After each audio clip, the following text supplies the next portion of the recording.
ఒక యువకుడు దగ్గరగా 200 అమ్మాయిలని మోసం చేశాడు. ఏ విధంగా మోసం చేశాడంటే, ఆ యువకుడు ప్రేమ పేరుతో అయితే మోసం చేసి, ఆ యువకుడు ఆ యువతులను వేరే ప్రదేశాలకు తీసుకెళ్ళి, అక్కడ వాళ్ళు ఏకాంతంగా ఉన్న టైయాన్ని ఈ వీడియో అంతా కూడా చిత్రీకరించి వాళ్ళని బ్లాక్‌మెయిల్ చేయడం మొదలుపెట్టాడు. సో, ఇదంతా కూడా మన భారతదేశంలో పెద్ద చర్చనీయాంశమైంది.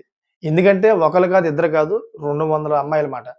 ఇదంతా కూడా జరిగింది మహారాష్ట్రలో జరిగిందే గానీ, ఇదంతా ఇప్పుడు మన భారతదేశం అంతా కూడా తీవ్రమైన చర్చకి దారితీసింది. ఎందుకంటే, ఆ యువకుడి యొక్క ఇల్లు ఏదైతే ఉందో, ఆ ఇల్లునైతే కూల్చేసింది ప్రభుత్వం. ఎందుకు కూల్చేసిందంటే, ఈ యువకుడి పైన విపరీతమైన ఆరోపణలొస్తున్నాయి.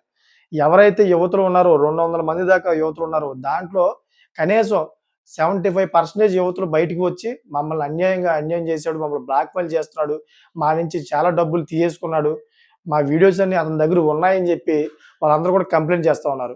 సో, నేను ఈ వీడియో రూపంగా చెప్పేది ఒకటే. దయచేసి అపరిచిత వ్యక్తులను నమ్మొద్దు. ఎవరైనా గాని. మీరు ఇలా అపరిచిత వ్యక్తులను నమ్మడం వల్లే కదా ఈరోజు ఆ యువకుడు మిమ్మల్ని వేరే విధంగా తీసుకెళ్ళి వీడియోలు తీసి ఈ బ్లాక్‌మెయిల్ చేయడానికి ప్రధానమైన కారణమైంది.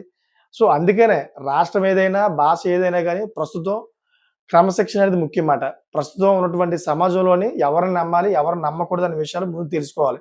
ఇప్పుడు ఇలా తెలుసుకోకపోతే మహారాష్ట్రలో జరిగింది ఈ విషయం. ఇది ఆంధ్రాలో జరగొచ్చు, తెలంగాణలో జరగొచ్చు. మన పక్కనే పరిసర ప్రాంతాల్లో కూడా జరిగే అవకాశం ఉంటదన్నమాట. సో, అందుకనే దయచేసి ఎవరిని నమ్మాలి, ఎవరిని నమ్మకూడదనే విషయాల మీద ఎక్కువ అవగాహన పెంచుకోండి.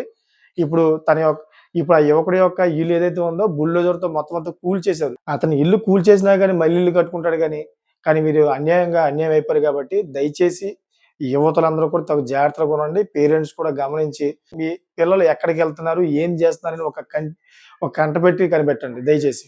సో, మీకేమనిపిస్తుందో కామెంట్ చేయండి. అదేవిధంగా ఇటువంటి లేటెస్ట్ ఇన్ఫర్మేషన్ కోసం నా ఛానెల్ సబ్స్క్రైబ్ చేసుకోండి. Thank for watching friends.